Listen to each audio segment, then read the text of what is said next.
The U.S. President Donald Trump brought his anti-immigrant campaign to fruition as the U.S. Immigration and Customs Enforcement has already arrested over 450 immigrants on the grounds of their illegal status. The people of Venezuela mobilized in defense of their sovereignty and to commemorate the civic-military rebellion of January 23, 1958 that overthrew the dictator General Marcos Pérez Jiménez.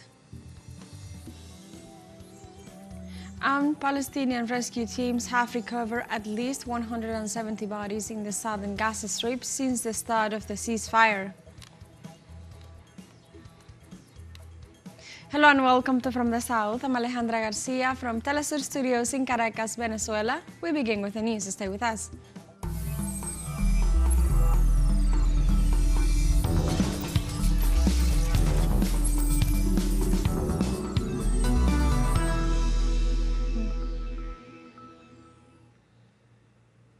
The newly inaugurated U.S. President Donald Trump brought his anti-immigrant campaign to fruition as the U.S. Immigration and Customs Enforcement (ICE) has already arrested over 450 immigrants on the grounds of their illegal status.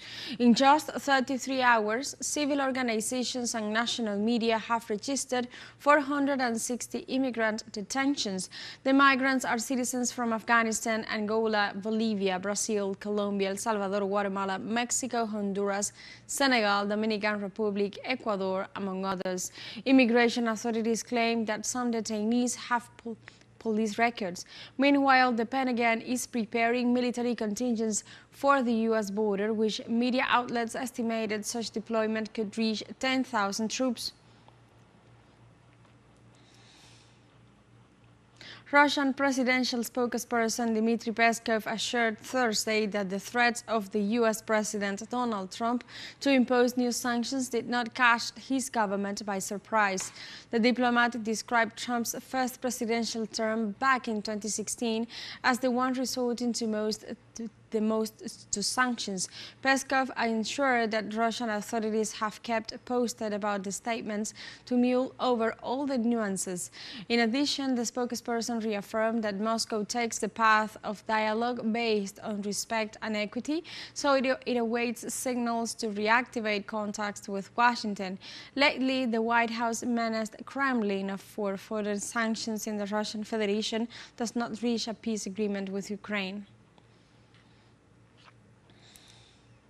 U.S. President Donald Trump announced a full and unconditional pardon for 2 Washington police officers convicted in the death of Karen Hilton Brown, a 20-year-old man of African descent.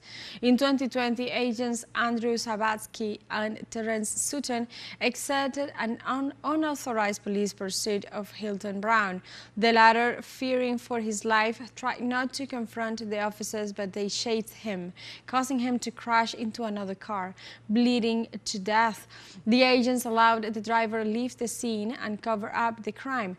Therefore, Sutton was charged of second-degree murder and Sabatsky of conspiracy to obstruct and obstruction of justice.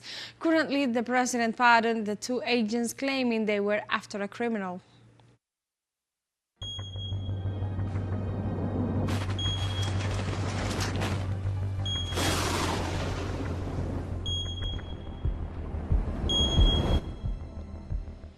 Florida said Tuesday evening a new record-breaking snowstorm across the Panhandle. Experts said Floridians are coping with the Gulf blizzard of 2025. In addition, the National Weather Service reported that the record snowfall of 4 inches in 1954 was topped out by large. Indeed, the entity office in Pensacola unfolded that areas such as Milton and Jay cities of Santa Rosa County got 10 inches of snow, while northwestern Molino in Escambia County reached 9.5 inches. Specialists said that the main concerning issue is freezing temperatures will linger until this weekend, so snow plow crews have to work harder on removing all the snow covering up roads, sidewalks, and intersections in Florida. More than 31,000 people have been forced to flee their homes in Los Angeles, western United States, as a new fire rages in North Castaic. The fire, known as the Huge Fires, was declared on Wednesday morning and has already burned more than 2,000 hectares.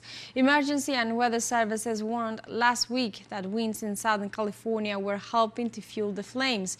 Ventura and Los Angeles counties are under a red flag warning until Friday, and the Department of Education announced that more than 2,000 students had been evacuated from Castaic schools. The Spanish Prime Minister Pedro Sánchez assured on Thursday that his government would pay for the reconstruction of all the municipal buildings damaged by the passage of the cold drop. The president explained that this will involve the restoration of municipal buildings and water infrastructures damaged, with a total budget estimated at €2,200,000,000. After meeting with the 28 mayors of the most affected municipalities, Sánchez explained that 100% of the reconstruction will be financed. Nearly 100 administrative centers, 45 children's schools, 58 libraries, sports centers, and markets will benefit from the program. And now we have a short break coming up, but first remember you can join us on TikTok at teleSUR English, where you'll find news in different formats, news updates, and more. We'll be right back. Stay with us.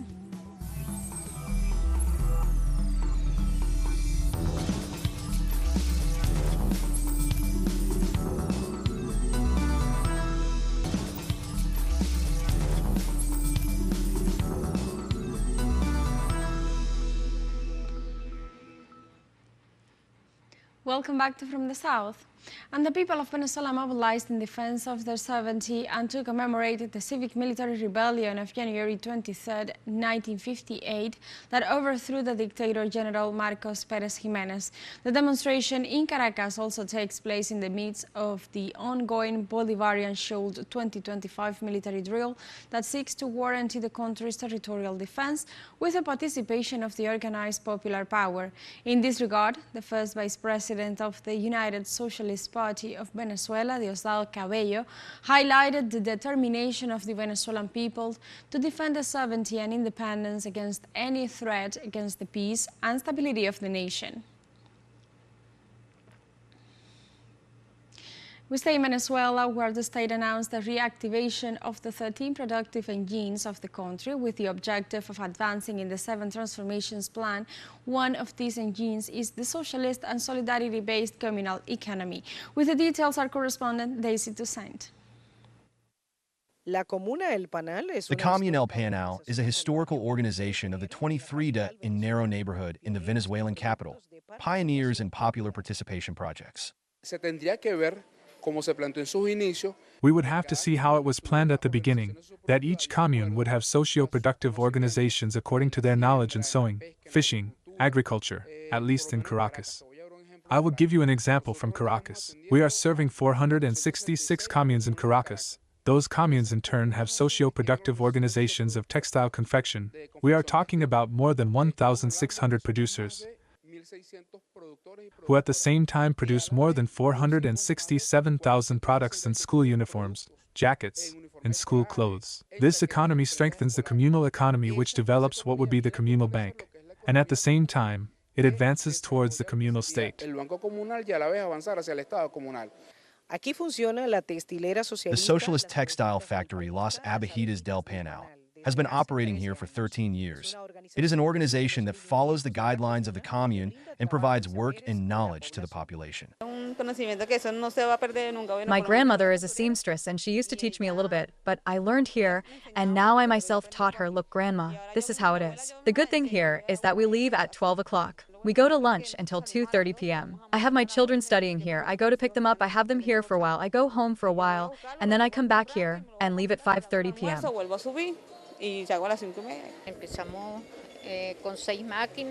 We started with 6 machines.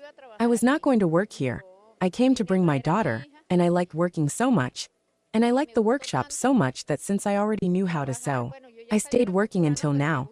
I have been here for 13 years. This is a project of popular power proposed by Commander Hugo Chavez to overcome the classic model of the state.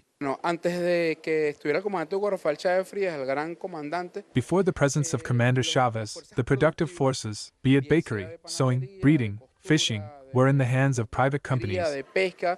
And when they went into the hands of private companies, it was the private company that enjoyed the benefits. At this moment, we are seeing that this economic resource is in the hands of the producers, which is the people. During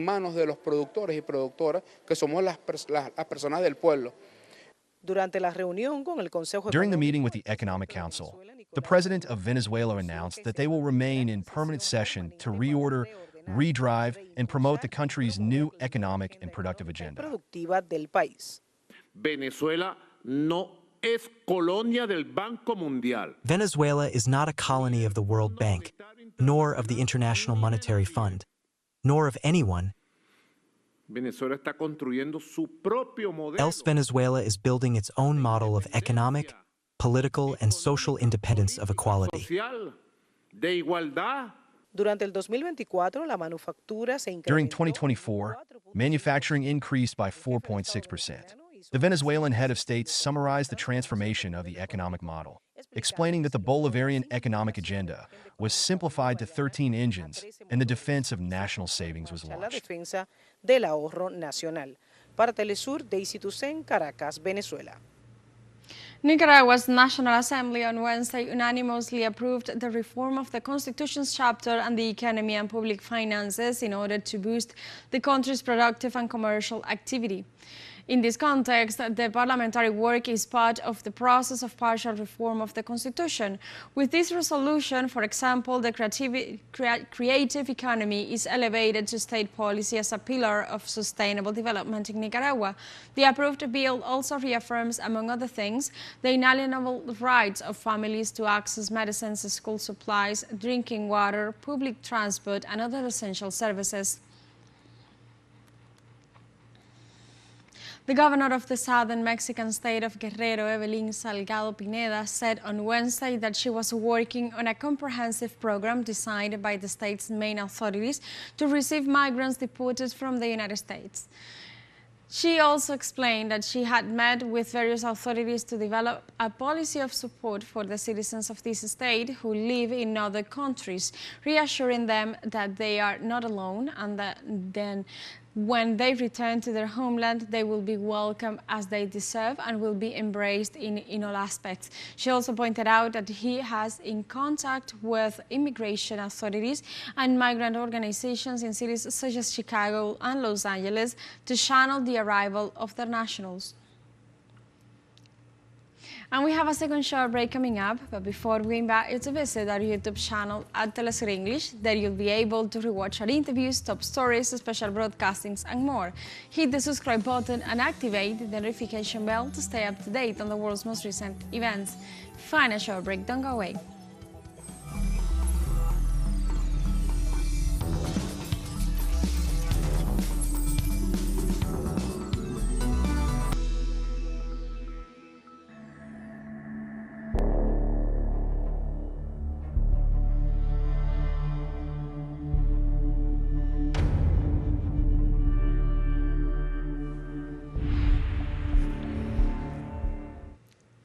Welcome back to From the South. Palestinian rescue teams have recovered at least 170 bodies in the southern Gaza Strip since the start of the ceasefire. On Thursday, rescue teams recovered at least 9 bodies of Palestinians killed in the town of Bani Shuhaila, east of Khan Yunis. According to the Palestinian authorities, more than 14,000 people may be buried under structures destroyed by the conflict in the region. It is estimated that 70% of the victims are women and minors. Winter weather and high food prices are worsening living conditions in the Gaza Strip despite an increase in humanitarian aid since the ceasefire took effect. Rain and cold inundated the Palestinian territories on Thursday, leaving tents floating in muddy puddles.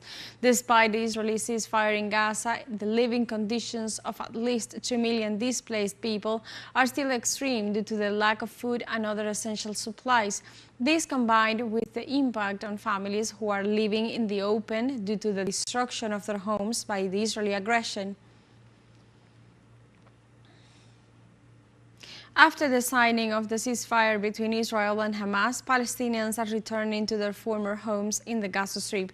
On arrival, they find towns in ruins, most of them with all their buildings destroyed. Let's go to our colleague Huda Hegazi from Hamad City in southern Gaza. Me he trasladado a la ciudad de Hamad, que se encuentra justamente... I have been moved to the Hamad city, which is located in Khan Yunis Governorate in southern Gaza. This area that was a residential area of buildings, and as we can see, it has been fully destroyed by the Israeli occupation forces. The area had been invaded 2 consecutive times by the Israeli occupation troops. On their first incursion, the army hit a big-time figure of buildings, pushing up a great Palestinian death toll, but on their second offensive, they destroyed each building in the area, referring that literally there is no building left, as those remaining are inhospitable due to the fact that all inside them has been destroyed and burned down.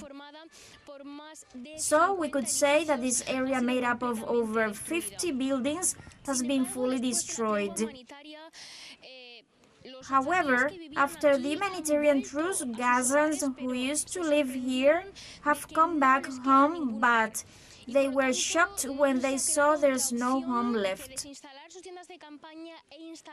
Therefore, they had no choice but to pitch their tents here once again, where their houses were, so they have pitched their tents on top of the rubble. As we can see over there, destruction is huge. We are talking about high-rise buildings, 10 or 12-floor buildings which have fallen straight down, so they are literally piled up in ruins and more ruins. Now let's talk with this madam who previously lived in these buildings, and now she has no home, but she had to pitch a tent on top of the ruins of her house. When the war ended, you went back home and you saw you had no house, so you had to pitch a tent and live on top of rubble. How did you feel? Yes, it's true. We had to live in tents, because when we came back we found that we had nothing. We settled here hoping that someone would help us with something, be it food, clothes, or whatever, because we have lost everything. I wish this all be over and everyone could have a home to shelter in. As this madam has just assured us, she as well as the other families have no choice but to pitch their tents in this place, because there's no site to go to. They rant that they feel that rage of not knowing what to do. They are fed up of living in tents because it's not a decent life. The only thing Gazans wish for right now is to be able to rebuild their houses and live the lives they used to have before, or at least some part. The Organization for Islamic Cooperation on Thursday condemned the violent Zionist attacks in the occupied West Bank, especially in the Jenin refugee camp, where 12 Palestinians were killed. In addition to the dead, there are dozens of injured. The occupying forces have also set up checkpoints and iron gates to cut off towns and villages in the area. They also gave an account of the gravity of the crimes committed daily by the settlers, now pardoned by President Donald Trump, against thousands of Palestinians backed by the genocidal troops.